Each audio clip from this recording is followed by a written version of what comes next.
Okay, so to create an exam, you come to exam masters. Now, there are different things you can do under exam masters. So you have the exam here, you have the exam term, the exam hall, the distribution, and the exam setup. So let's say we start with exam term. Basically, you can create a term for each exam. So you can select a campus. It can be final exam. That's the name of the exam.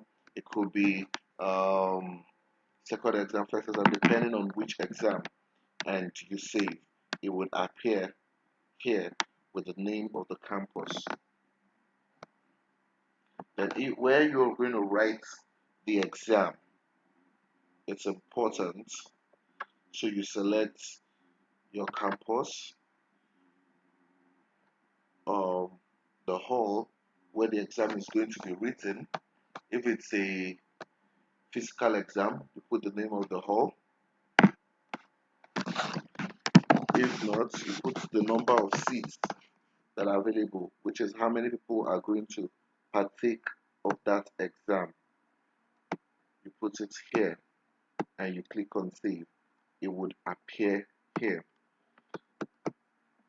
Then you come to distribution. Under distribution,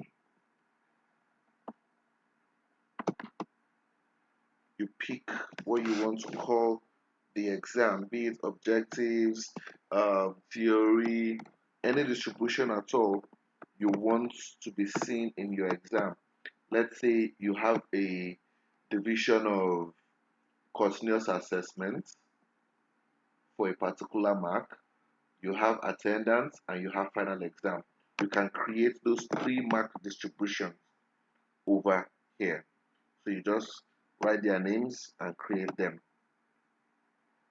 Then you can now come to exam setup. So you come to create exam, select your campus. If it's not already selected, then you put in the name you want to call this exam. Say final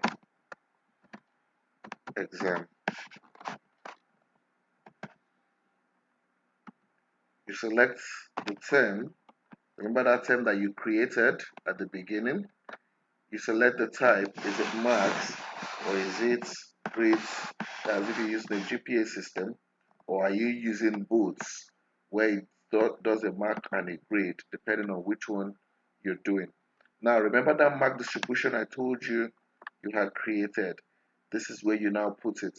So if you have theory objectives, you will select them. They would appear here because it's only exam scores that was created. That's why it is here. So if it is theory and objectives, it will be here. If you have practical, theory, objectives, you can select all the 3 depending.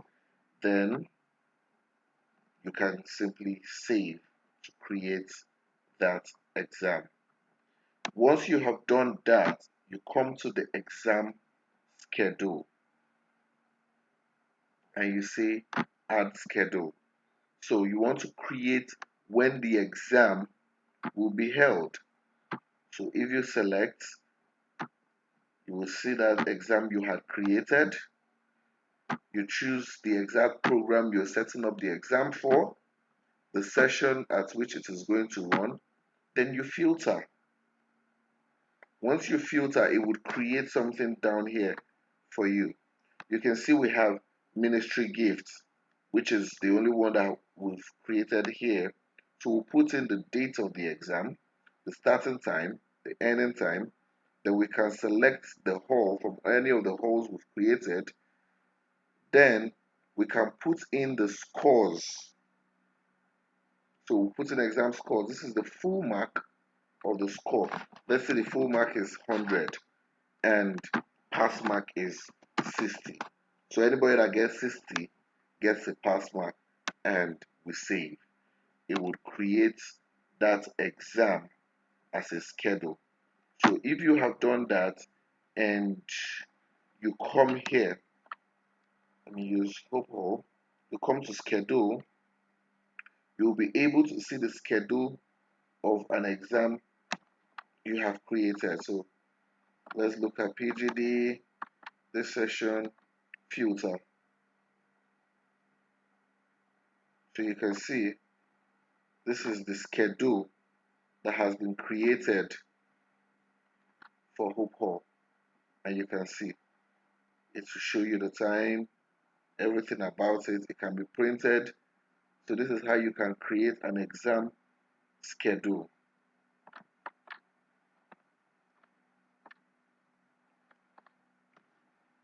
I hope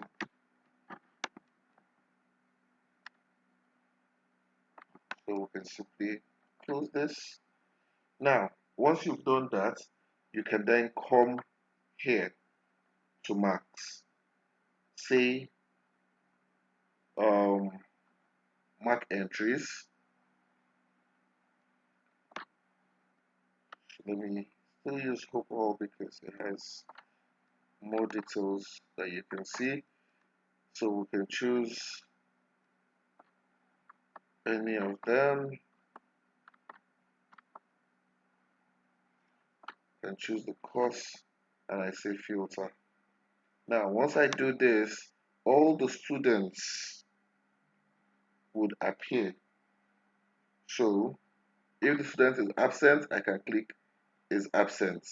Now these are their scores already. So you can see, put in all the scores and say save, and you would have a student to his or her score. Thank you.